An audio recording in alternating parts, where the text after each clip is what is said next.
Hey everybody, I thought I would make a quick review of the Warrior Mini 3 by Olight. This won't be a long one, just my initial impressions. Well, my long-term impressions. I've had this for a couple of weeks. I got this on a deal from my buddy, so it wasn't full price. I think the full price for retail is at 99 bucks. But it is a little shorter than the previous minis because they've shortened the head. They switched over to a TIR, or a total internal reflector, meaning they use like a lens system in there to kind of shoot the beam out rather than a deep reflector like a big bowl to shoot the lens out. So you can see it's kind of looks funny in there, but it's a lot shorter, so it leaves a lot of space at the top, so it's a lot shorter than the other ones. But otherwise, the color is a little cool, so I don't know if you are subject to liking a certain type of tint, but this is a very cool light, but very pocketable. At first I was worried because you see these ridges right here up at the top. That's where the clip usually goes on, so initially they only had it where you could carry it head up or tip up, but this one came with an adapter where you can actually flip it around, and this little plastic piece allows you to put the pocket clip on the other end so you can carry it face down. I love the button back here. You have 4 different modes basically. You can half press it for medium, you can full press it for turbo, and then if you press and hold at half, that's momentary medium, and if you press and hold all the way, it's momentary turbo. I love the UI on it. I think it's probably one of the better ones out there as far as stuff. Now there's probably cheaper lights that can actually push more performance, to be honest.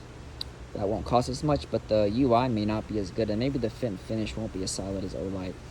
Now listen, I have criticisms about Olight. I have criticisms about any company, to be honest with you. If my money's going to go to it, I'm not going to play favorites. Even my favorite knife company, Spyderco, I've got criticisms about. But if you can be honest about what you buy and not take it so personal, if someone criticizes a company, if it's a legitimate, complaint or just a fact about it, then just take it as fact, and then you can make that buying decision on your own. This one, I think it pushes like 1500 candela, so it's not a very far thrower, to be honest with you, but it does have a nice circular hotspot, and it does reach out pretty well. But I've got like $40, $20 flashes that'll push further, but definitely not as clean, and definitely doesn't have a better UI than this. Also, there's a side switch where it'll actually give you a light about the battery access. One thing, I think it goes from green is like from 100 to 60%, and then it'll turn orange or red below 60 to 10%. I wish they did 25% increments, meaning green for 10 to 7, 100 to 1075%, 75 to 50% would be another. But it's like 100 to 60, 60 to 10, 10 to 5, and 5 to 0, which is a little weird for the adjustments. But great knurling on there.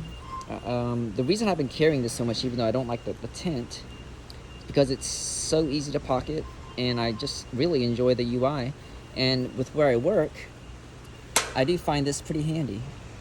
Now with the previous ones, the way they had a gap between the button and the body, it would cause a lot of like metal shavings and stuff. Plus I sharpen knives, so I have a lot of steel that'll be around my house, or at least my desk, and it'll collect on there, and it can actually get into the ridges. But this is kind of a solid piece. I think they melted metal and plastic right there, but it feels like one solid piece, and it's very easy to wipe off if you have any metal shavings stuck to that magnet.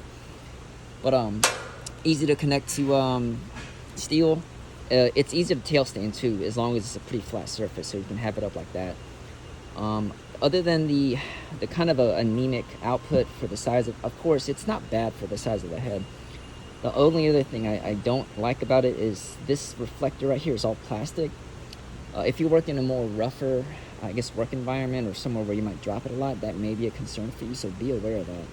But from what I hear, Olight's warranty is pretty good. I hope I don't have to test that. But from what I hear, they're pretty good. But I do have a fear of if I drop this and something hits that plastic lens, it will break. But otherwise, it's a nice, cool tint. Easy to go through modes from the side switch. I love the tail switch operation. Like I said, it's a very nice little hotspot. It just doesn't throw as far as some of the other ones, but I think it's sufficient enough for most people's uses. If I were to use this as a defensive light, I think I'd want something with a little bit more push, at least 40 to 50,000 candela. Candela is how concentrated it can make the light and push it out. And if you were to get hit in the face and the eyes with a high candela light, it would definitely disorient you and help make you not be able to see, which is a thing you want in a defensive light. This one's a little lower, but I mean, even though it's called the Warrior Mini 3, I found it to be a very nice, just everyday EDC work light. Easily pocketable, easily rechargeable.